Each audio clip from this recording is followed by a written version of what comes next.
Hi there, I'm in Thurber Park on the city's Near East Side, and the reason I'm here is this was once the site of the very first state mental hospital in Ohio, or lunatic asylum as they used to call them. Now, it burned down on this night 152 years ago. It was 1868. Even though they had 314 patients at the time, only 6 died that evening and a 7th the next day from smoke inhalation.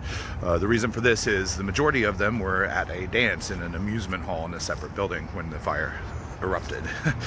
The ones who did die were all female patients, though, and the newspapers said that their lifeless bodies were snatched from the flames and borne out of the reach of that devouring element lay stretched amidst the falling snow, rendering more ghastly and ghostly the harrowing scene. Well, ghostly does seem to be a very apt word to use, because all these houses along the western side of Jefferson Avenue have reported experiences with female ghosts, presumably the victims of the asylum fire. Now, there's a couple of them buried here in Columbus, and before shooting this video earlier today, I went and paid my respects to Bridget Brophy at Mount Calvary, Carolyn Connor, who's buried at the old insane asylum and penal cemetery off of McKinley Avenue.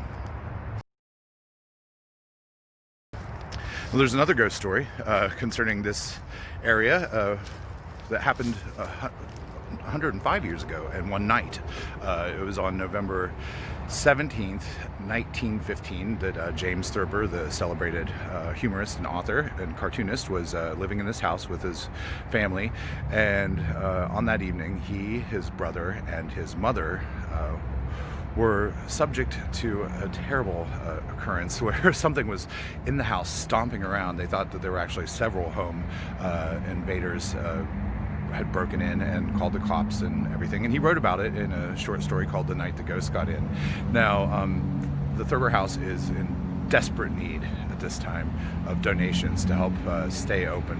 They've been very adversely affected by COVID, so if you have it in your bank account and your heart to do so, please make a donation by visiting thurberhouse.org. And everyone stay safe and stay well, and if you excuse me, I'm going to pour myself out of the cold night and into a warm drink. Cheers.